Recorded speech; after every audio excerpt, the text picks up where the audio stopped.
श्री जयदेव महाप्रभु कह रहे हैं कि यमुना तट पर धीर समीर यानी कि धीमे धीमे धीमे धीमे सूर्य अस्ताचल को हैं, सुंदर पवन बह रही है, कुंगराले केश ठाकुर जी के अलकावलियां मुखमंडल पर आ रही हैं।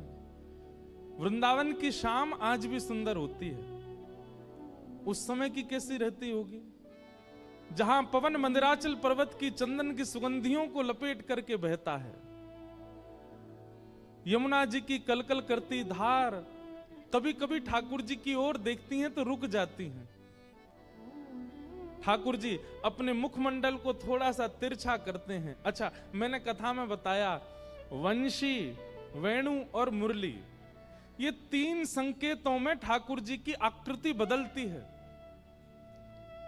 ठाकुर जी जब वंशी बजाते हैं तो वंशी कब बजती है, जब अधर पर एक छिद्र और ये जो ठाकुर जी के दोनों हस्त कमल है बिल्कुल अधर के सामने ही हो तो समझो ठाकुर जी वंशी बजा रहे हैं। अधर से दोनों हस्तकमल थोड़े नीचे हैं तो समझो ठाकुर जी मुरली बजा रहे हैं। परंतु अपने शीश को किशोरी जी की तरफ थोड़ा सा तिरछो किए और दोनों हस्तकमल ऊपर को हैं, तब समझो ठाकुर जी वेणु बजा रहे हैं। कभी जाकर के अनुभव किया कीजिए। श्री राधा रमन लाल जी आपको किस भेष में दिख रहे हैं? मुरली मनोहर लाल लग रहे हैं कि वंशीधर लाल लग रहे हैं कि वेणुगोपाल लग रहे हैं? यदि दोनों हस्तकमल अधर से नीचे हैं तो मुरली है, अधर के सन्मुख हैं तो वंशी है, और अधर से थोड़े ऊपर हैं तो वेणु है। मुरली ठाकुर जी उनके लिए बजाते हैं जो ठाकुर जी के ज्यादा जानकार नहीं है, लेकिन ठाकुर जी कभी कभी उन पर अपनी कृपा करना चाहते हैं, उनके लिए ठाकुर जी मुरली बजाते हैं। वंशी ठाकुर जी उनके लिए बजाते हैं जो सखा हैं, जो ग्वाल बाल हैं, जो गैया हैं, नंद बाबा हैं, यशोदा मैया हैं, जो ठाकुर जी के अपने हैं। लेकिन वेणु ठाकुर जी उनके लिए बजाते हैं जिनसे ठाकुर जी प्रेम करते हैं। वेणुगोपाल बहुत कम चित्र छवि दिखती होगी जब ठाकुर जी का मुखमंडल और झुका हो और दोनों हस्तकमल ऊपर, मानो ठाकुर जी मदमस्त होकर के बजा रहे हैं।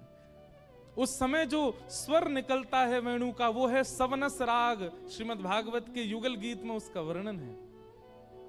जब ठाकुर जी वेणु वाद्य करते हैं, ब्रह्मा जी अपने सारे कार्य छोड़ करके, सरस्वती जी अपनी थोड़ी पर हाथ धर के, सूर्य चंद्र एक साथ प्रकट होकर के, और दूर कुंज में बैठी श्री किशोरी जी नेत्र बंद करके ठाकुर जी के भाव सुनती है। वेणु की ध्वनि सबको सुनाई नहीं देती, केवल जिनके चित्त में कृष्ण प्रेम है। बाकी सबको तो ठाकुर जी मुरली मनोहर और वंशीधर ही लगते हैं, पर वेणु इनका स्वर तो केवल बहुत, जैसे व्हाट्सएप पे एक ब्रॉडकास्ट मैसेज होता है, वो गिने चुने लोगों को ही जाता है, या फिर एक और समझो तो ग्रुप बना डालोगे बाकी सबको नहीं जाएगा। ठीक वैसे ही ठाकुर जी का वंशीनाद और मुरलीनाद ये सब सुनते हैं, पर वेणुनाद ये तो एक ग्रुप है स्पेसिफिक, उन्हीं लोगों को सुनाई देता है। तो यहां पर श्री जयदेव महाप्रभु जो कह रहे हैं, नाम समेतम कृत संकेतम,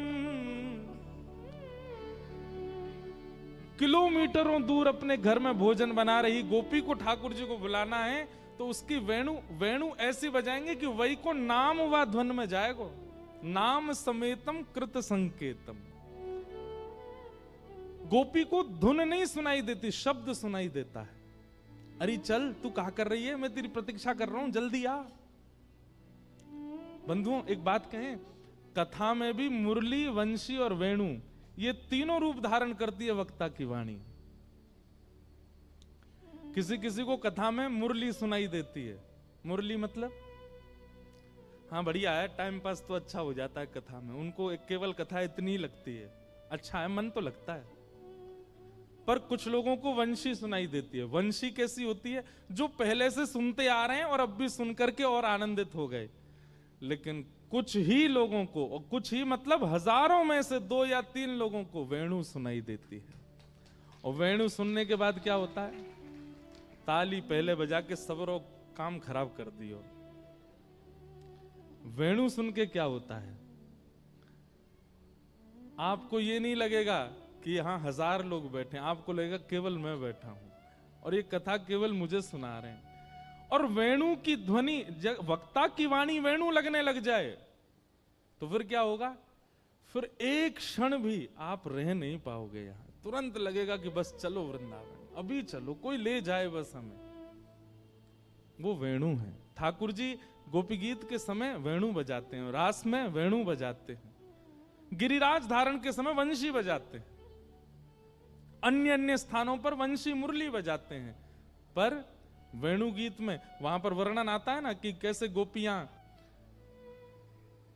ठाकुर जी दूर वन में जाके वंशी बजाते हैं, वेणु का नाद करते हैं और दूर घर में बैठी हुई गोपियों को ठाकुर जी का दर्शन होने लग जाता है। क्या कर रहे हैं ठाकुर जी? कैसे? नाम समेतम कृत संकेतम वादयते मृदुवेणु धीर समीरे यमुना तीरे वसति वने। बहुत सुंदर है गीत गोविंद। मन तो बहुत होता है कि सब भाव बता दें, पर सब अधिकारी हों तब तो। पतति पतत्रे, ठाकुर जी की वेणु सुनकर के जो पत्र है ना, वो हवा से कहते हैं आओ हमको गिराओ, ताकि हम इनके चरणों से छू जाएं, इनके अंग के किसी भाग से हमारा स्पर्श हो जाए।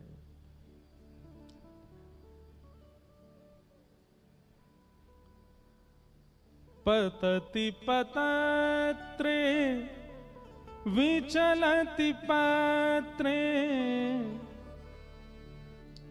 संकित भव दुपयानम धीर समीरे यमुना तीरे। इसीलिए जयदेव महाप्रभु की जो गीत गोविंद है ना, जैसे रामचरितमानस पर महादेव ने हस्ताक्षर किए हैं, आपको पता है? मानस जी पर महादेव ने हस्ताक्षर किए हैं, सत्यम शिवम सुंदर, ये महादेव के हस्ताक्षर हैं। ऐसे ही गीत गोविंद पर साक्षात जगन्नाथ महाप्रभु के हस्ताक्षर हैं। जगन्नाथ महाप्रभु जब एक शब्द स्मृति में नहीं आ रहा था, जयदेव महाप्रभु के लिख रहे थे कुछ पद, तो स्मृति में आ ही नहीं रहा था, क्या लिखूं क्या लिखूं, तो अपनी पत्नी से कहकर के जयदेव महाप्रभु गए, देवी तुम भोजन की तैयारी करना, मैं स्नान करके आता हूं। जयदेव महाप्रभु स्नान करने गए, इतने में ही जयदेव महाप्रभु का रूप धारण करके साक्षात ठाकुर जी आ गए। और ठाकुर जी आए और आकर के बोले, अरे देवी मुझे शब्द याद आ गया, मैं पहले लिख लूं। तुरंत खोल करके जो जयदेव महाप्रभु लिखना नहीं चाह रहे थे वो लिख गए। अब वो मुझे शब्द याद नहीं, लेकिन ठाकुर जी ने क्या लिखा, ऐसे जो श्री ठाकुर जी हैं उनका सिर सदैव किशोरी जी के चरणों में झुका रहता है। ये वर्ड्स ठाकुर जी ने अपने हाथ से लिखे और लिख करके कहा, देवी बहुत जोर की भूख लगी है, लाओ चलो प्रसाद पवाओ। और जयदेव महाप्रभु की पत्नी सुंदर थाल लेकर के आई, ठाकुर जी दाल भात मिला करके प्रेम से सुपुड़ सुपुड़ पा गए सबरे, और पा करके बोले, देवी अब मैं आता हूं थोड़ी देर में, हाँ तुम प्रसाद पा लो। जयदेव महाप्रभु की पत्नी का नियम था, वो रोज पति की थाल में ही पाती थी, और वो ला करके दाल भात पाने लगी। इतने में जयदेव महाप्रभु, सच्ची जयदेव महाप्रभु नहा धो के आए, स्नान करके आए, तो देखा पत्नी आज बिना हमारे पाए ही प्रसाद पा रही है। महाप्रभु जी आगे बोले, देवी हमें कोई दिक्कत नहीं है, लेकिन आज तक ऐसा किया नहीं आपने, इसलिए हमको लग रहा है हमसे पहले आपने प्रसाद पा लिया। देवी बोले, आप कैसी बात कर रहे हैं, आप अभी तो आए थे, आकर के आपको वो शब्द याद आ गया था, आपने तुरंत अपनी गीत गोविंद में वो शब्द अंकित किया, उसके बाद आपने कहा प्रसाद पवाओ, पा लिया, वो उसके बाद ही हम पा रहे हैं, भूल गए इतनी जल्दी। जयदेव महाप्रभु बोले शब्द लिखे, और जैसे ही महाप्रभु जी ने जाकर के गीत गोविंद खोल करके देखा, तो जो वो एक पंक्ति याद नहीं आ रही थी उनको, स्वयं ठाकुर जी अपनी मधुर हस्त लिखी से, कितनी सुंदर हैंड राइटिंग होगी ठाकुर जी की, अपने आप लिख करके गए। और वो भाव क्या था, जिनके तुम मुखमंडल का वर्णन कर रहे हो, ऐसे श्री कृष्ण का मुख सदा झुका रहता है किशोरी जी के चरणों में, ये लिख करके गए। जयदेव महाप्रभु नेत्र सजल हो गए, पत्नी से जाके बोले देवी हम नहीं आए थे, साक्षात जगन्नाथ जी आए थे, लाओ वो थाली मुझे दो जिसमें तुम पा रही हो, इसी में उनका प्रसाद है। और फिर पाने लगे। ऐसे श्री जयदेव महाप्रभु। इसलिए भैया नित्य जो मंगल गीत है जिससे आज हमने कथा का प्रारंभ किया, उसका पाठ अपने लाल जी को सुनाया करो, और रात्रि सोते समय सुना। जगन्नाथपुरी में तो आज भी ठाकुर जी सोते ही नहीं जब तक गीत गोविंद ना गाया जाए। बोलो वृंदावन बिहारी लाल।